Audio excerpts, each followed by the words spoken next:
Meus irmãos, o que nós temos visto aqui até o momento, no decorrer dos capítulos 6 até aí o capítulo 8, que nós basicamente vimos, foi sobre a história de Noé. Nós vimos aqui basicamente a continuidade. Quando a gente fala da história de Noé, nós precisamos lembrar que nós estamos falando da continuidade da história da redenção.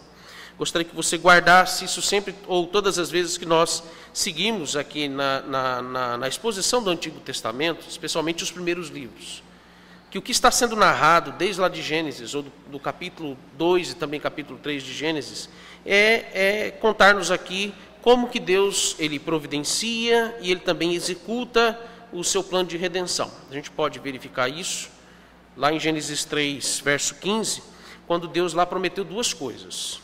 Primeiro, ele havia prometido o surgimento de duas linhagens, foi isso que nós vimos. Ele prometeu o surgimento de duas linhagens. Segundo, ele prometeu a continuidade de apenas uma linhagem.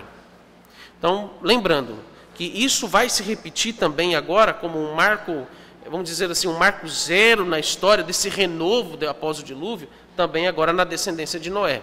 Esses dois termos aqui da promessa de Gênesis 3:15 vai seguir da mesma forma como seguiu com Adão e Eva, naquelas duas linhagens que começa com Caim, ele mata Abel, mas segue Caim e Sete, que é a linhagem da serpente e a linhagem da mulher, os descendentes que envolvem aqui a mulher.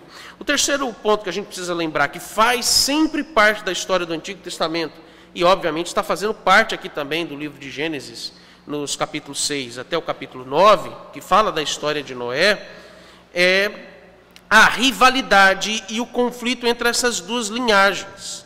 E essa rivalidade entre essas duas linhagens, ela está aqui sendo protagonizada pelos seus representantes mencionados em Gênesis 3:15, que envolve o descendente da mulher e a serpente. São esses dois protagonistas dessas duas linhagens. Isso também vai se repetir a partir do que Deus anuncia na segunda sessão aqui do capítulo 9, quando Noé vai proferir bênção e maldição.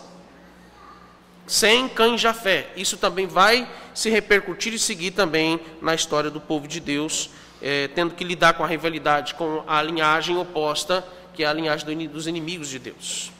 Mas a administração aqui do pacto se dá em dois momentos distintos. Quando a gente fala da administração do pacto, nós temos aqui esse pacto que é chamado de pacto gracioso. O capítulo 9 nos faz lembrar dessa ideia de que Deus, ele, na sua benevolência, está reafirmando o seu pacto com o seu povo através de Noé, do modo como ele preserva ele, sua família e aqueles animais, dividido em antiga aliança e nova aliança. Se você for, por exemplo, para o autor do livro de Hebreus, você vai perceber que o autor do livro de Hebreus, ele faz essa distinção de antiga e nova, só que usando outros termos. Por exemplo, ele vai, algumas vezes, usar o termo primeira aliança ou aliança transitória para falar da antiga, que é a história do Antigo Testamento. Quando você vai, por exemplo, em alguns momentos, quando ele ou também usa o termo nova aliança, mas também ele se refere à atual aliança, ou segunda aliança, ou aquela que é chamada de aliança permanente. Então, antiga e nova aliança. Quando a gente percebe aqui que o pacto da graça, também ele pode ser dividido de uma outra forma. Então, quando você olha para a história do Antigo Testamento, aí você vai ver que encaixa Noé aqui. E por que eu estou explicando esse ponto inicial? Porque nós precisamos lembrar que na história da redenção, Noé aparece como aqui uma história pactual. Por isso que o capítulo 9 ele é importante aqui no contexto do Antigo Testamento, quando fala da história do dilúvio. É necessário, e está nos registrado aqui, a relevância de Deus ter dito aquelas palavras de abençoá-lo, abençoar os seus filhos, abençoar todos os seus descendentes, para que então Gênesis 3:15 chegue até Jesus Cristo. Então, por exemplo, nós temos uma outra divisão para lembrarmos de como que Deus ele administra esse pacto da graça. Você vai ver, por exemplo, essa divisão de forma cronológica. Você tem elas... Por exemplo, a aliança chamada aliança adâmica, por que é adâmica? Ou também chamada de aliança criacional? Porque ela vai de Adão até Noé. A aliança, por exemplo, noaica, não é noética. Noética é um outro termo para um outro contexto. Explico num outro momento. Mas a aliança noaica é o que está falando de Noé até Abraão. A aliança, por exemplo, abraâmica, porque vai de Abraão até Moisés.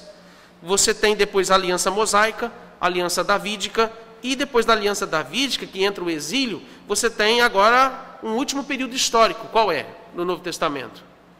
A nova aliança. Então essa também é uma outra divisão que a gente percebe. Então nós estamos em qual momento aqui dessa linha cronológica das alianças?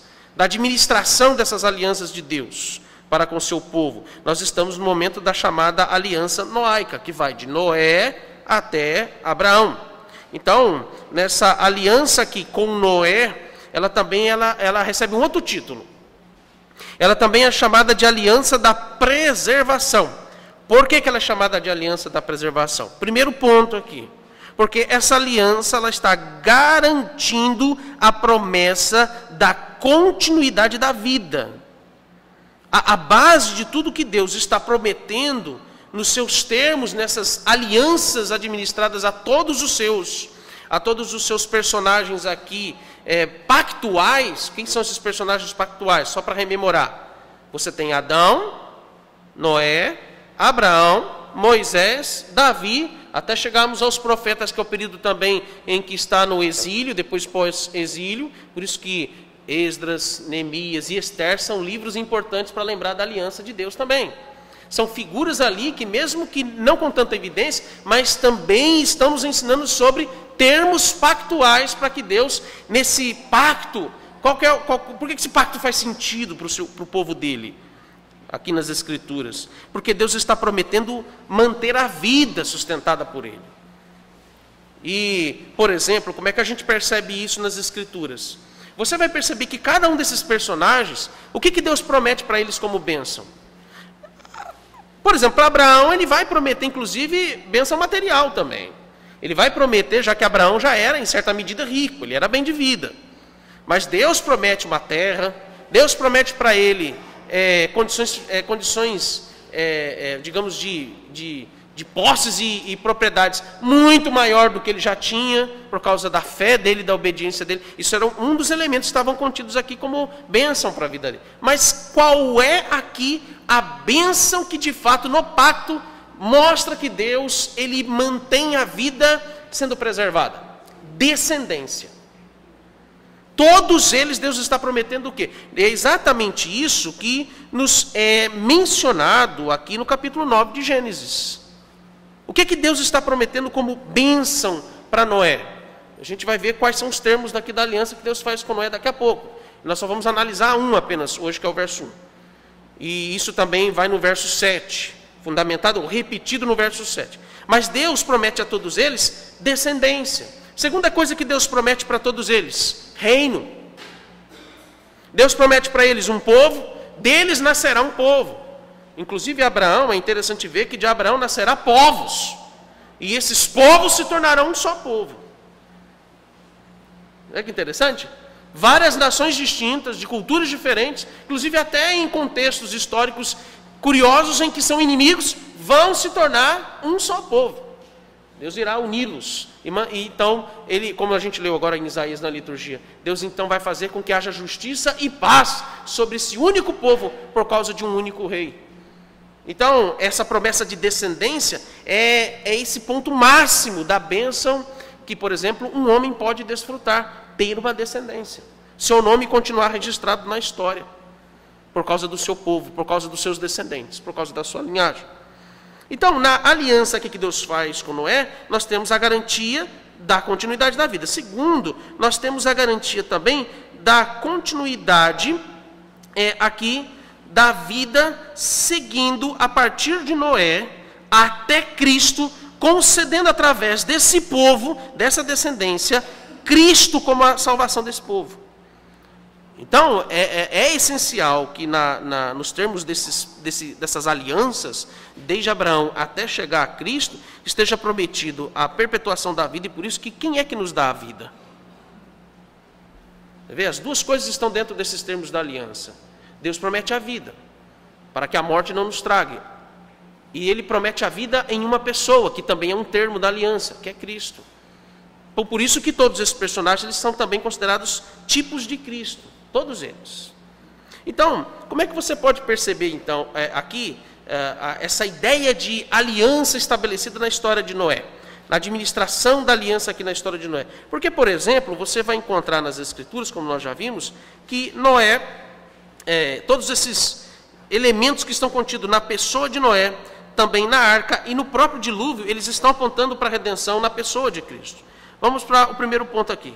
A arca, por exemplo, pensar primeiro na arca. A arca ela é um tipo de Cristo porque foi o meio pelo qual Noé e a sua família eles foram salvos do dilúvio. Quando você vai, por exemplo, também, no fato de que Noé ele é comparado também aqui como um tipo de Cristo, porque Noé ele aparece mediando tanto a entrada. Aliás, primeiro a gente precisa considerar que Noé ele é o construtor da arca. Quem é aquele que nos concede a salvação e que pela sua obra que ele constrói, ele executa o plano de redenção para que a gente possa ser salvo? É Jesus Cristo. Então essa é a tipificação que é através de Noé. Então Noé é quem constrói a arca. Você tem também Noé aqui, ele é aquele que intermedia a entrada tanto da sua família, daquelas 7 pessoas, como de todos aqueles animais, entrar na arca e sair da arca. Por exemplo, é Deus quem fala com Noé, Deus não fala com os filhos dele. Então ele aparece inclusive aqui como um tipo de mediador. Olha, interessante ver também, apesar de não estar aqui relatado nesses capítulos da história do dilúvio, mas Noé, ele aparece também como profeta. A gente já viu lá em 2 Pedro capítulo 2, verso 5, o apóstolo Pedro dizendo que Noé, ele foi o pregador, ele pregava a retidão no meio de seus contemporâneos. Então, isso aqui se assemelha a exatamente qual ofício de Cristo? Profeta. Noé foi um profeta do seu tempo, um pregador do seu tempo. Outro aspecto importante é quanto à sua mediação, por exemplo, quando ele aponta para a ideia dessa mediação, como sendo Cristo também aquele que media por nós, porque Noé, ele também aqui é aquele que satisfaz o próprio Deus na saída da arca. Qual foi ali a reação de Deus, a postura de Deus quando o Noé e sua família, então aqueles animais saem da arca? Deus se vê satisfeito com o que aconteceu. Deus tanto se vê satisfeito com a obra dele, de justiça, mas é interessante ver que Deus se vê satisfeito com o próprio Noé.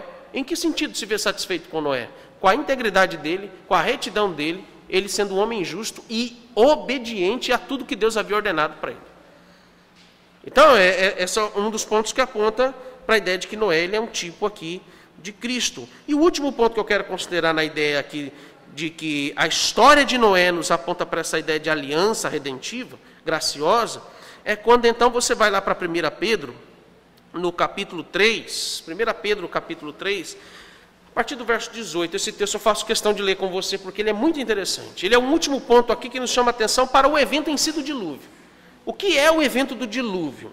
O evento do dilúvio aponta para a história da redenção, no sentido de que o dilúvio ele foi como um batismo de águas para a purificação, tanto da criação, de extirpar e exterminar da terra toda a maldade, toda a imundícia do pecado, toda a corrupção do pecado, e preservando então, através da arca, Noé e sua família. Então veja que a arca representando Cristo, preservando então através da água da destruição, da mesma forma que aconteceu com o povo de Israel atravessando o Mar Vermelho. Ali era uma ideia também de batismo.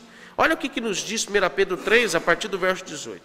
Pois também Cristo morreu uma única vez pelos nossos pecados, o justo pelos injustos, para conduzir-vos a Deus, morto sim, na carne, mas vivificado no Espírito, no qual também foi e pregou aos espíritos em prisão, aos quais no outro tempo foram desobedientes, quando a longanimidade de Deus aguardava nos dias de Noé, enquanto se preparava a arca, na qual poucos, a saber, 8 pessoas, foram salvos através da água. Foram salvos através da água, a mesma água que trouxe juízo para aqueles ímpios fora da arca. Essa foi a mesma água que trouxe o quê? Um renovo, uma purificação para o povo de Deus que estava dentro daquela arca. O povo de Deus era contido apenas de 8 pessoas. Foram salvos através da água, o qual, figurando o batismo, agora também vos salva, não sendo a remoção da imundícia da carne, mas a indagação de uma boa consciência para com Deus, por meio da ressurreição de Jesus Cristo, o qual, depois de ir ao céu, está à destra de Deus, ficando-lhe subordinados os anjos e potestades e poderes. Então, o último ponto que nos lembra aqui, quais os elementos aqui da aliança de Deus com o seu povo na história de Noé? Todos esses que eu mencionei aqui. Vamos agora aqui analisar no capítulo 9 como é que ela está dividida. O capítulo 9, ele nos propõe aqui mostrar 3 sessões. 3 sessões. A primeira sessão vai do verso 1 até o verso de número 7 aqui. Então, do verso 1 ao verso número 7, nós temos os termos que Deus estabelece nessa aliança. Você vai ver, inclusive, que esses termos são os mesmos. Esses termos vão ser repetidos no decorrer da história.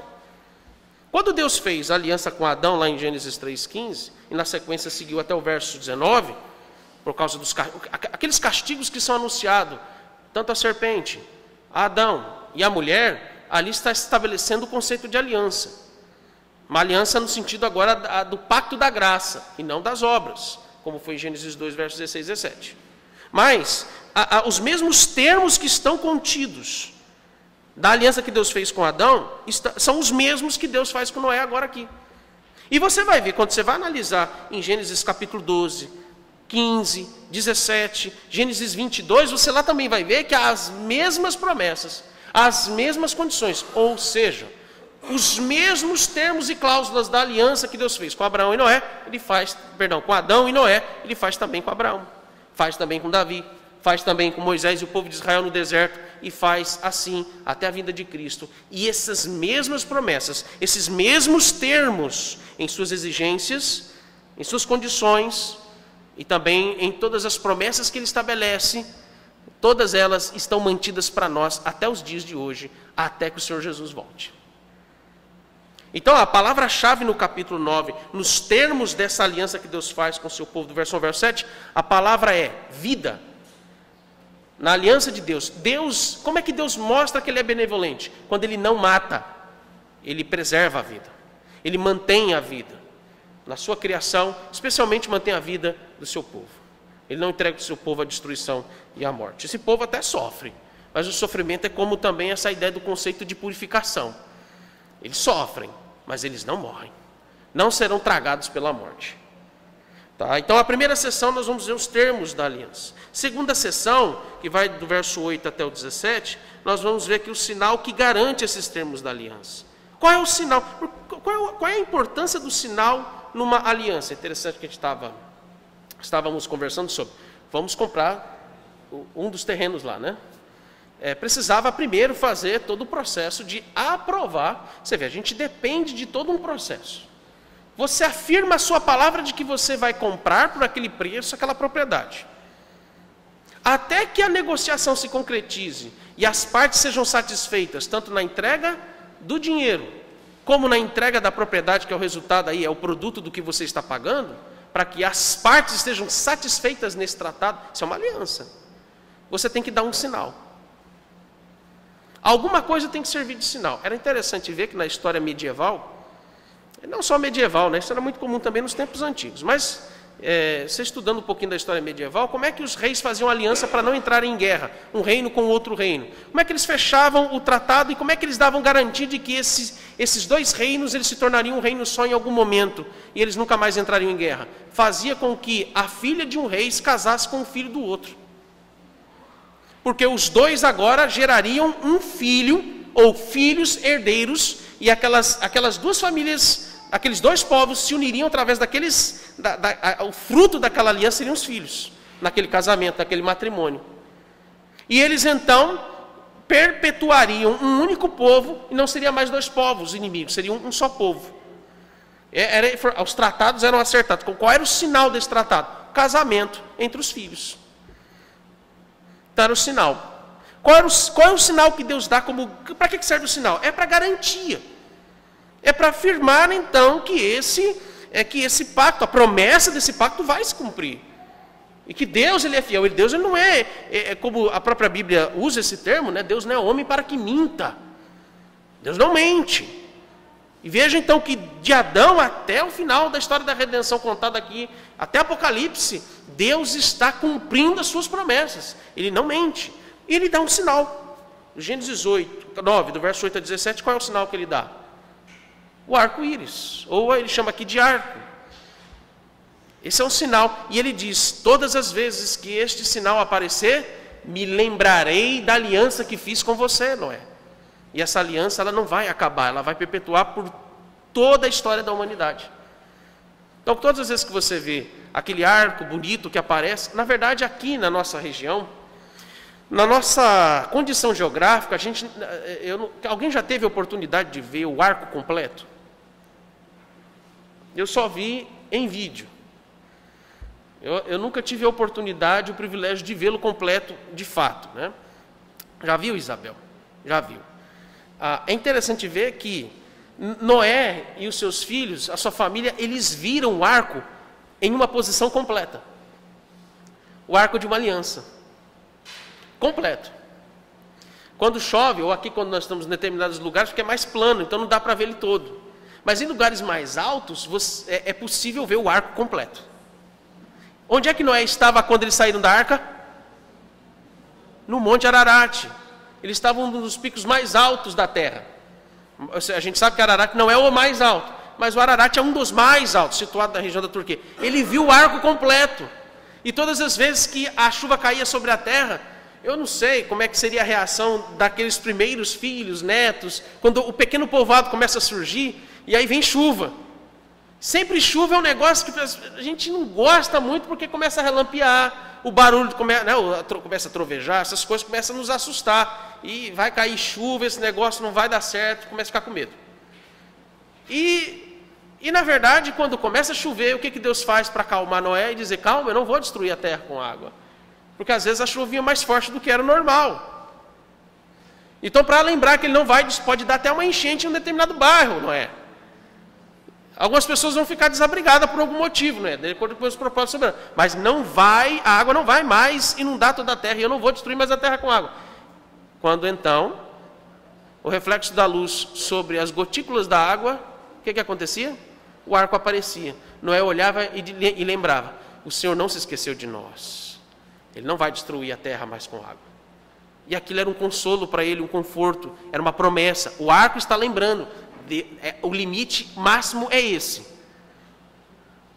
Então, essa é a segunda sessão aqui do capítulo 9. A terceira e última sessão, ela nos leva a uma situação triste que acontece entre os filhos de Noé. Mas que é necessário acontecer para que se cumprisse o plano de redenção. Agora nós vamos ver aqui, de novo, o desmembramento de duas linhagens de Noé. Mais uma vez, onde Noé, ele, assim como Adão, lembra? Noé, ele aparece como um segundo Adão. Mas de novo, em Noé, nós temos o desmembramento de duas linhagens que vão ser inimigas, vão ser rivais. E uma vai começar a partir de Cã.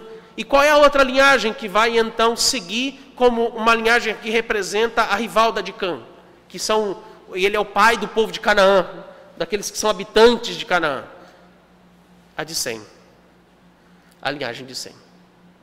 Sem a linhagem do povo de Deus, que é a semente da mulher. E, eu não sei se a semelhança dos termos, se estudar linguística, eu imagino que deve ser uma coisa muito interessante. Não sei se a coincidência está batendo com os termos precisos da fonética ou da linguística, não sei. Mas é interessante ver, semente Sem. A semente da mulher, o nome Sem, que segue então até Abraão. E de Abraão, Isaac, Jacó muda o nome para Israel, e aí de Israel, dele vai surgir as 12 tribos do povo de Deus. E das 12 tribos surge o povo de Deus. Aí vem Cristo, e ele reúne todos os povos sobre o seu governo, sobre os seus cuidados, o seu pastoreio. Então, essas duas linhagens, infelizmente, elas vão surgir aqui. Quando a gente vai para a primeira sessão, ela está dividida também em 3 pontos. Tá? 3 pontos. Quais são esses pontos? Primeiro nós vamos lá. Deixa eu lembrar de novo o ponto central aqui do capítulo 9, inclusive nesses primeiros versos. Do verso 1 ao verso 7, Deus está estabelecendo os termos da sua aliança. Depois é o sinal. Mas primeiro ele fala dos termos. Esses termos são divididos em 3. São 3 termos aqui nessa aliança, nesse pacto com Noé.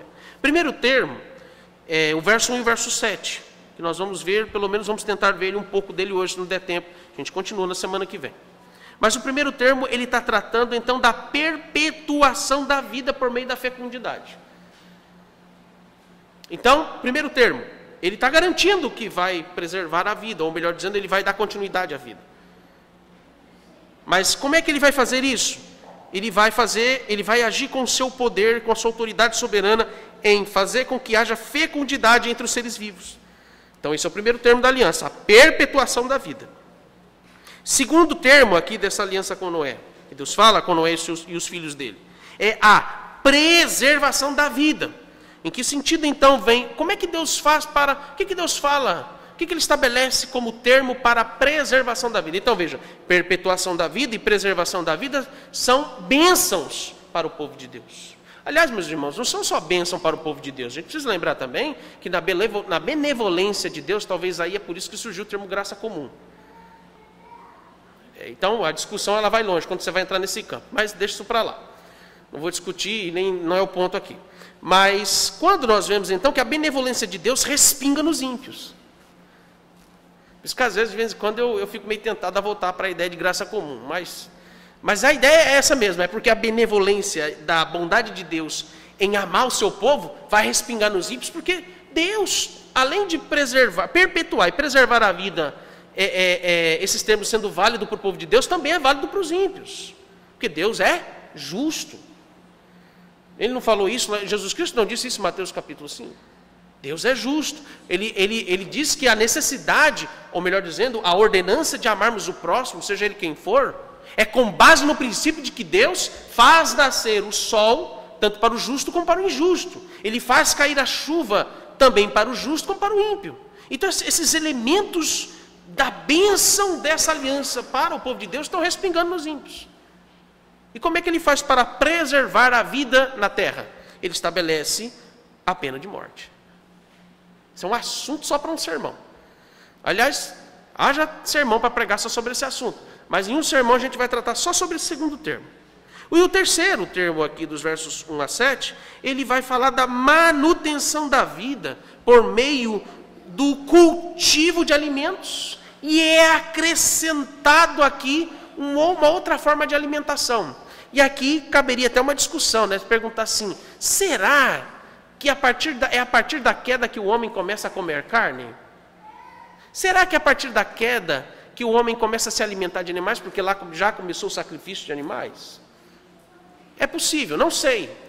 Agora, o que nós estamos vendo é que, explicitamente, a ordem de se alimentar de animais... Deus está dizendo, né? O verso aqui, que trata disso...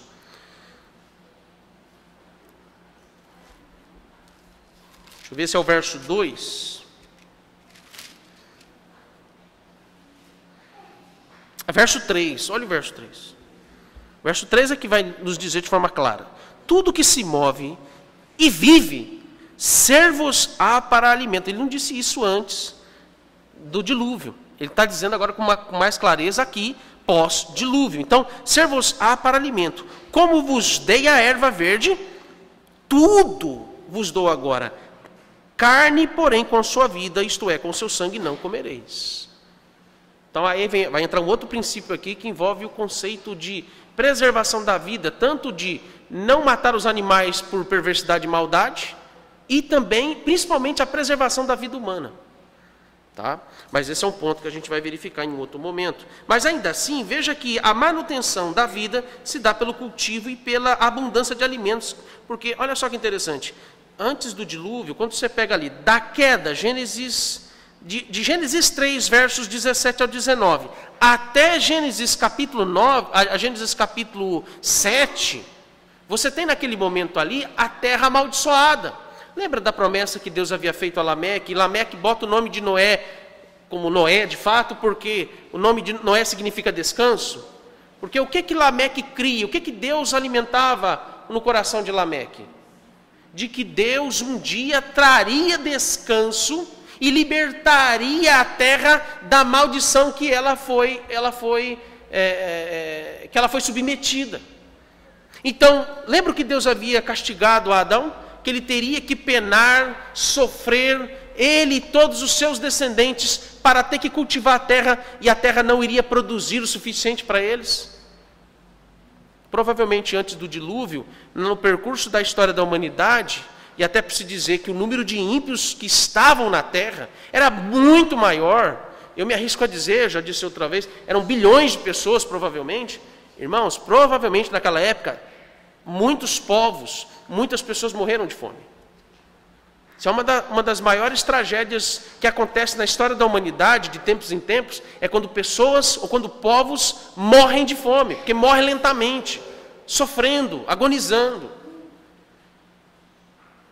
E veja lá, Meque deposita, quando ele dá o nome para o seu filho de Noé, ele deposita então em Deus o fim, o basta de uma vez por toda, para que a terra ela não mais sofra a maldição por causa do pecado, que ela não estava mais produzindo o que ela poderia produzir, que era o castigo que Deus havia dado. Mas veja que a partir daqui agora, Deus ele promete fazer com que haja abundância de alimento. Obviamente, não havendo mais alimento como havia antes da queda, o que Deus faz? Ele abre uma concessão. Então, oficialmente há uma concessão. Vocês podem comer animais. Por que ele preservou mais animais? 7 pares de animais, Gênesis 6, lembram? E, aliás, capítulo 7, preservou 7 pares de animais limpos, puros, e apenas um par de cada espécie de animais que são impuros, porque são os animais que vão servir para alimentos, os que são limpos. Ninguém come, por exemplo, eu não sei se alguém já vê alguém comendo, por exemplo, pavão. Não é uma coisa comum, pode ser até que isso tenha acontecido. A extremo, nós já vimos histórias, como aqui aconteceu há muito tempo atrás, na década de 70, se não me falha a memória, quando um avião da Força Aérea Paraguaia, ou era a Força Aérea Uruguaia, virou até um filme essa história, né? Onde havia, acho que 50 e poucos passageiros no avião, o avião cai na Cordilheira dos Andes. E para que eles pudessem sobreviver, eles tiveram que comer carne humana para sobreviver. Isso é uma situação extrema. É extrema. Então, há situações em que Deus ele faz com que as coisas estejam estabelecidas dentro da ordem como Ele mesmo estabelece na aliança. Então, vê que a aliança ela é importante, ela respinga também nos ímpios. Ok? Perpetuação da vida por meio da fecundidade, é o que eu quero tratar com vocês agora aqui nessa segunda parte do sermão. Como é que a gente vai observar isso aqui? Primeiro eu quero começar com a análise aí dessa expressão que aqui o texto usa, mas é Deus quem fala, né? Mas aqui o texto usa, no início do capítulo 9, verso 1, quando o texto está dizendo assim, ó, abençoou Deus a Noé e a seus filhos, e lhes disse. Antes de eu analisar esse ponto, só também considerar que é interessante ver que a bênção que nos é dada, a bênção que é dada a Noé, ela vem pela palavra de Deus. E Deus diz, e Deus, abençoou Deus a Noé e seus filhos, e lhes disse. A bênção sempre vem pela palavra. Então, o costume, que ela é mais forte no contexto católico.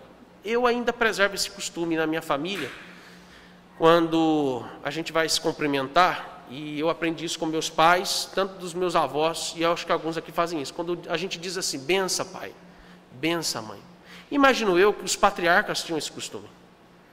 Porque, vocês lembram da história de Isaac, aliás, de Jacó e Esaú, com seu pai Isaac? O que acontece ali? A rivalidade entre duas linhagens, inclusive. Um rouba a bênção do outro. E a bênção, você vê o que era, em certa medida, eu não vou dizer isso num termo neopentecostal, não entendam dessa forma, mas havia poder na palavra do pai. Não nesse sentido como a gente hoje aí acha que sai decretando as coisas acontecem. Havia autoridade, esse é o sentido aqui. Havia autoridade nas palavras do pai. Quando um pai dizia, por isso que dar nome aos filhos é algo interessante que envolve a influência do que é o futuro e a história, a personalidade e o caráter daquela pessoa. Como por exemplo, qual era o nome do segundo filho de Isaac? Jacó, enganador. E Deus com certeza revelou para Isaac o caráter, a personalidade do filho. Até porque o menino, que evento ali sinaliza quem é Isaac, no caráter dele. E Isaac vê. Quem é Jacó. Quando Isaac e Rebeca, eles vêm, a primeira coisa que é registrada nas Escrituras é que Esaú nasceu e Jacó saia logo em seguida segurando aqui no calcanhar de Esaú, porque ele queria sair primeiro. Só que só cabe um, só sai um, é um por vez. Imagino eu que Isaac tenha olhado e dito, enganador. E ele botou o nome, Jacó. Aquilo era didático para criança, até ele se tornar adulto. E só Deus mudou o nome de Jacó para Israel, porque ele se converteu a Deus. Então, a ideia de abençoar, ela vem com esse conceito de proferir uma palavra com autoridade, favorecendo aquele que está sob o seu jugo, aquele que está sob o seu governo. Então veja, Deus, que é o governador de toda a sua criação, ele então profere palavras que favorecem ao seu servo Noé e seus filhos. Então esse é o primeiro ponto aqui, que nos chama a atenção, e me permita didaticamente só colocar o conceito que a gente vai ver aqui da expressão bênção. O que significa o verbo aqui, abençoar? Primeiro significado que a gente pode, para você anotar ou guardar aí. Primeiro significado é que Deus está favorecendo Noé e seus filhos. Agora olha só, Deus não está apenas favorecendo o ser humano. Na criação, veja, ele favorece com a sua bênção também os animais. Ele favorece também tudo, todos os elementos, tudo que há na criação. Então esse é o primeiro conceito. Segundo conceito que a gente observa aqui sobre a ideia de estar abençoando. Significa que Deus também está atribuindo ao homem e toda a criação uma graça distinta. Guarda essa palavra, porque a bênção de Deus ela é proferida no conceito de um pacto gracioso. Então a palavra bênção define muito bem aqui que essa aliança que Deus está fazendo com Noé é uma aliança de salvação. Então esse é o sentido de abençoar. Deus inclusive fala isso para o povo de Israel várias vezes em Deuteronômio. Outro conceito que a gente pode considerar aqui é que o termo abençoar significa, e agora olha só, vamos do início. Primeiro, Deus está sendo favorável.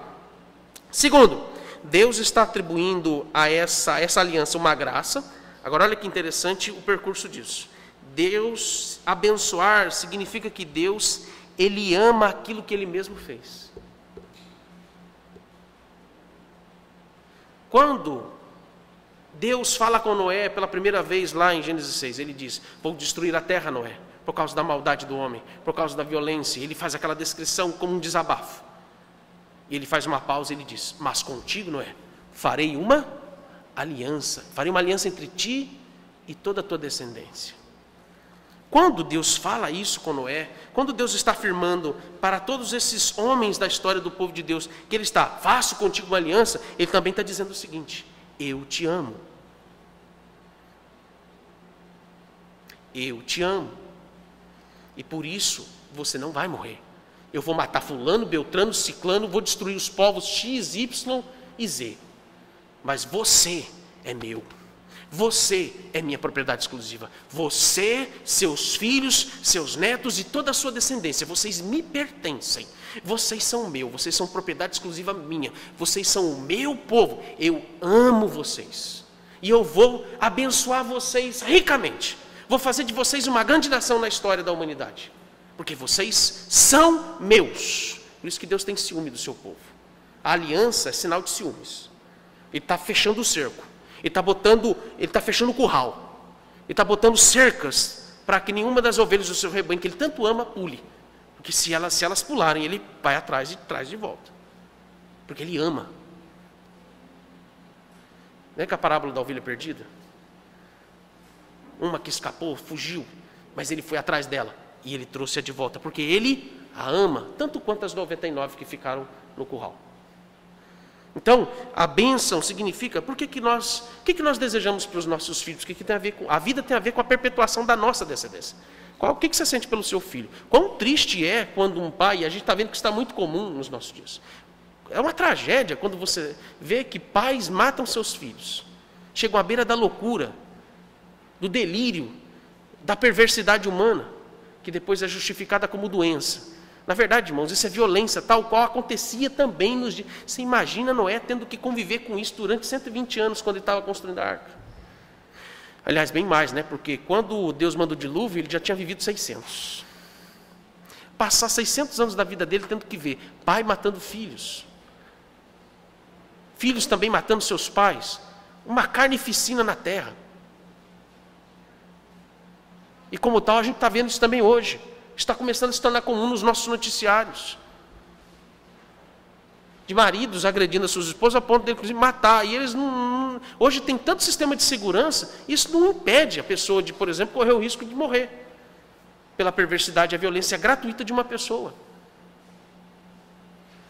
É interessante ver que aqui o sentimento que está sendo transmitido da parte de Deus nessa aliança é fazer exatamente com que Noé também, ele e a sua esposa, tenham o mesmo sentimento, a mesma aliança, tenham também o mesmo propósito de desejar que os seus filhos eles sejam abençoados. Eu posso resumir isso com uma única pergunta a você: o que mais te preocupa em relação ao futuro do seu filho ou da sua filha? Se é dinheiro, se é carro, se é um bom partido de um casamento futuro, se é bens, se é prestígio e fama, se é qualquer coisa dessa terra, você não ama o seu filho ou sua filha. Você ama as coisas que ele quer ter, o que ela quer ter. Você ama aquilo que ele quer ser, o que ela quer ser. Isso é egoísmo, que é o inverso do amor. Mas a coisa que mais devemos nos preocupar em relação à aliança que Deus fez conosco porque Ele nos ama, é desejarmos a salvação deles em Cristo. Porque as outras coisas virão como consequência daqueles que priorizam o reino de Deus. Buscai, pois, em primeiro lugar, o reino de Deus, e as outras coisas vos serão acrescentadas, se Ele quiser. Então, esse é o sentido da palavra aqui, abençoar. Como abençoar agora está indo diretamente para esse conceito de perpetuação, preservação e manutenção da vida. E por último lugar, quando, primeiro, ele expressa que ele ama, ele se agrada de nós por causa da sua aliança e por causa de Cristo. Em último lugar, quando nos lembra que Deus, quando Ele então está abençoando, significa que Ele está garantindo uma coisa que tem um valor inestimável, incalculável, algo que o seu valor é absolutamente superior a qualquer outra coisa neste mundo, que o dinheiro não pode comprar, que é a vida. Então, quem era o único que podia pagar com a sua própria vida para que não morrêssemos? Foi só Cristo mesmo. Só Cristo. Para nos garantir, então, essa promessa de que esse valor absolutamente superior de tudo que possa existir é a vida. Então, veja por que então o Evangelho nos diz que aqueles que creem em Cristo, eles recebem o quê? A vida eterna. Se Deus na sua aliança mostra que a vida ela tem valor, e por isso a dignidade humana é prioridade na preservação da vida, e não de bicho, e muito menos de planta. Mas a dignidade da vida, se ela tem esse valor inestimável aqui conosco, você imagina o que significa e quanto vale o que é a vida eterna. Quanto vale a vida eterna? Junte todo o dinheiro desse mundo, não paga, não chega aos pés. Quanto vale a vida eterna? Qual cifra é que dá valor e equipara e equivale à vida eterna que o Senhor, porque Ele nos ama e nos abençoa, Ele dá a todos os que creem no Filho de Deus? É o sangue de Cristo que paga e que equivale ao valor, o que vem a ser a vida eterna. Eterna. Não tem fim.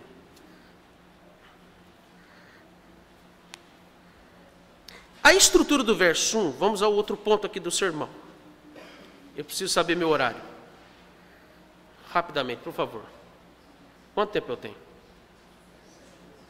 Quanto? Então eu tenho mais 10 minutos. O outro ponto que é importante. Vamos à divisão do verso 1. Vamos ao verso 1. Olha o que o verso 1 está dizendo. Abençoou Deus a Noé, seus filhos, e lhes disse. Agora olha a divisão que está estabelecida nesse primeiro termo, da perpetuação da vida. Ele diz, sede fecundos, depois ele diz, multiplicai-vos, e depois ele diz o quê? enchei a terra. Ele vai falar a mesma coisa no verso 7. Então vá, por favor, para o verso 7. Verso 7, o que ele diz? Mas, porque ele já tinha dado, veja, não se pode matar por matar, não se pode tirar a vida de qualquer forma, né? Não se pode desperdiçar, o conceito de desperdício aqui, como o pecado está incluso aqui. Mas então ele vai dizer o seguinte: mas, sede fecundos, ele repete a mesma coisa, multiplicai-vos, povoai a terra, e ele acrescenta, ele dobra isso, e multiplicai-vos nela.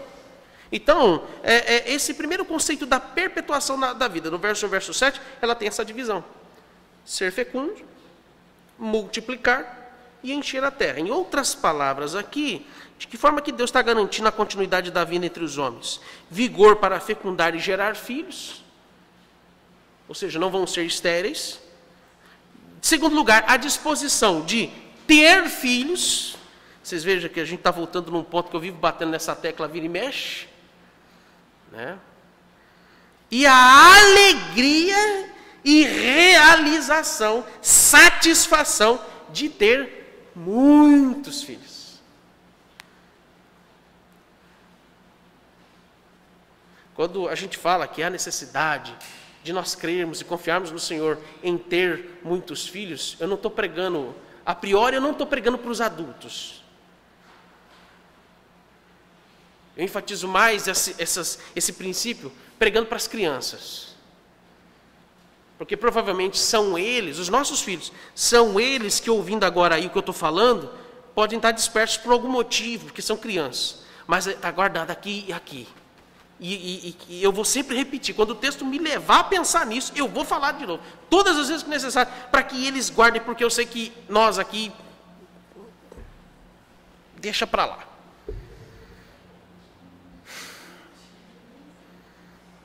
Essa congregação vai crescer, não é só quando a gente sair daqui e começar a distribuir folheto no bairro que a gente vai construir o templo.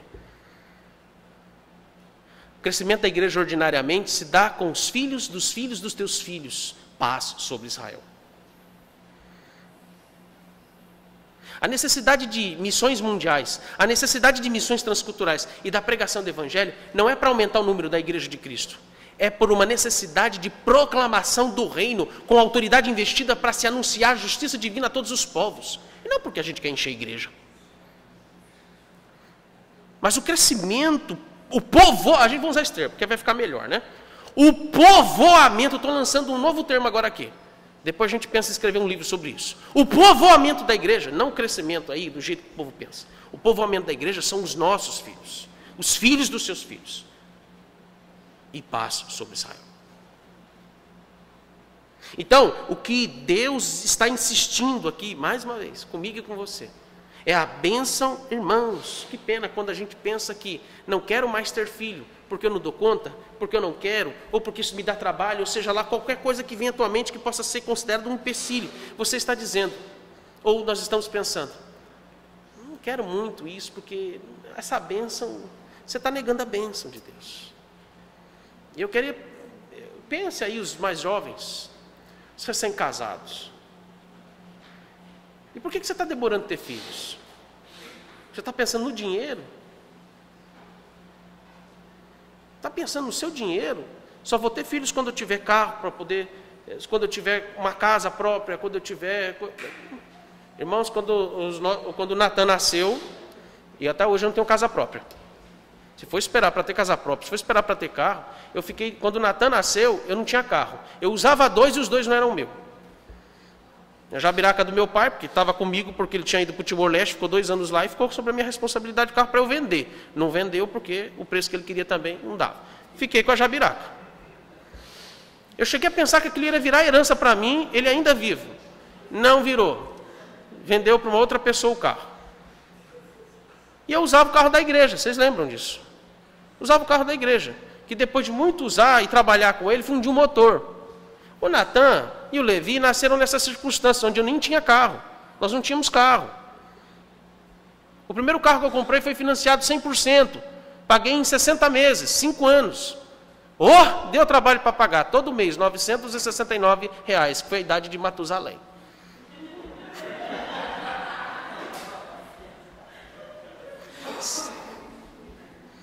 Você está esperando isso para poder ter filhos? Deixa eu te lembrar de uma história.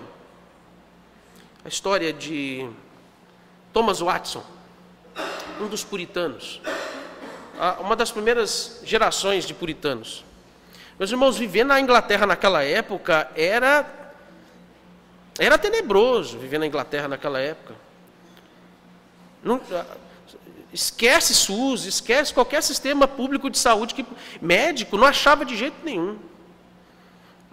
Os historiadores cristãos dizem que naquele período, por exemplo, Richard Baxter acreditava que engolir uma cápsula revestida de ouro poderia curar ele de uma doença, de uma enfermidade que ele tinha. Tamanha era a ignorância da época, da medicina. Da época deles, aquilo. As coisas mais absurdas que você possa imaginar que acontece porque pessoas morrem de doenças bobas nos nossos dias, acontecia com muita frequência naquela época. Você imaginar que Thomas Watson teve 11 filhos. Dos 11, só um sobreviveu. E depois de alguns anos, ainda criança, ele morreu também. Mas ele tentou, ele insistiu nessa bênção por 11 vezes. E ele teve o prazer, a realização, mesmo que Deus tenha levado seus filhos ainda pequenininhos. Mas Deus deu a ele a bênção de ter filhos. Eles não se preocupavam com dinheiro, não se preocupavam se tinham ou não casa própria. Eles não se preocupavam com essas coisas. Tamanha era a fé, a confiança deles em Deus, que o que eles pensavam era igual a Adão e Eva. Vamos ter filhos e adorar o Senhor. Vamos, enquanto que a linhagem de Caim se preocupava em fazer fortalezas, cidades, construir muralhas, edificações, como Gênesis 5 nos conta. Tornaram-se grandes potências para aquela época, mas o povo de Deus da linhagem de Sete, eles só faziam o quê? Viviam com uma vida modesta no campo, comendo o que tinha no dia. E o que eles faziam? Filhos e adoravam o Senhor. Filhos e adoravam o Senhor.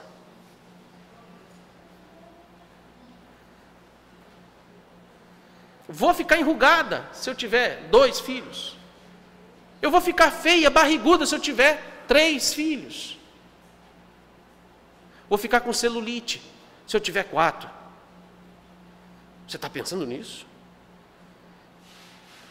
Pastor, porque se eu ficar estrambelhada e não tiver dinheiro para poder fazer uma cirurgia plástica para ficar bonita para o meu marido pode me largar. Sabe qual é o problema? Você confia e você tem fé no seu marido, que é esse miserável pecador, passivo de adultério, em vez de confiar no nosso Senhor Jesus Cristo.